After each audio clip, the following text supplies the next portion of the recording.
Il faut voir une œuvre quand celle-ci vous déplace.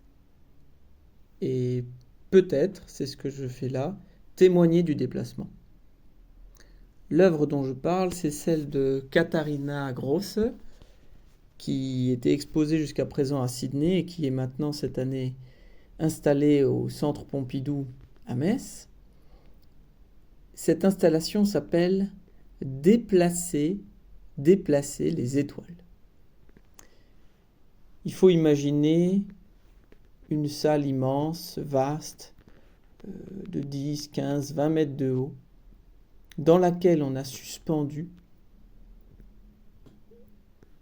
des tissus, des toiles, qui dégringolent jusqu'au sol, sont posés sur le sol, puis remontent ailleurs. On y totalise 8000 mètres carrés de toile, ce qui en fait peut-être, je sais pas, je connais pas, mais peut-être le plus grand tableau au monde, ou en tout cas l'un des plus grands. 8000 mètres carrés, c'est très grand pour un tableau. On n'en voit pas souvent des comme ça. Elle a cousu, Katharina Grosse, sur place, ces voiles immenses, puis elle les a peints. Elle appelle ça déplacer les étoiles. Elle suppose que, et c'est sa lecture, ce qu'elle vient de tendre comme installation, c'est la voûte étoilée. Mais la voûte étoilée, au lieu d'être au-dessus de nous, se trouve en dessous de nous. On marche dessus, on l'explore. Elle devient palpable, matérielle, immanente. L'idée qui traverse cette création, c'est l'idée d'un renversement. Voilà que cette créatrice déplace les étoiles. Là où d'ordinaire c'était l'inverse. C'est en temps ordinaire, ou en tout cas lointain et maritime, les étoiles qui permettaient aux navigateurs de se déplacer. Et quelques bédouins encore, paraît-il, n'utilisent pas de GPS et peuvent s'orienter de la voûte céleste, quelquefois. Donc c'est un renversement. Ce qui nous orientait, maintenant, nous l'orientons vers nous. Que peut bien manifester cette installation dans laquelle vous êtes invité à rentrer en traversant, comme ça, une petite cloison en toile, et vous vous baladez, c'est-à-dire que vous symbolisez par votre corps, par vos gestes, l'œuvre.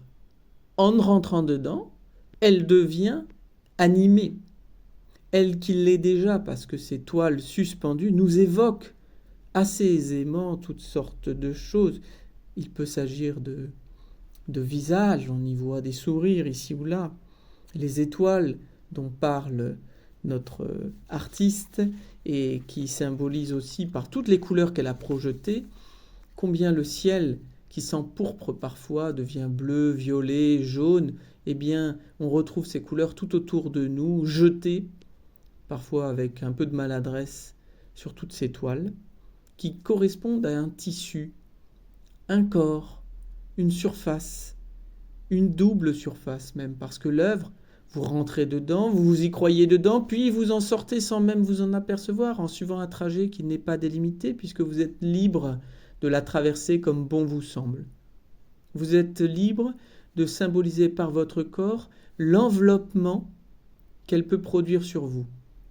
Elle peut vous envelopper, puis vous pouvez en sortir et vous apercevoir que la face interne ou externe ne peuvent pas être nommées ainsi, parce que elles sont toutes les deux peintes, et l'œuvre externe est encore l'œuvre. Il y a donc, à la manière du cross-cap, l'idée que intérieur et extérieur, ce sont la même surface. Qu'il y a un jeu interne entre ce qui est à l'intérieur et ce qui est à l'extérieur.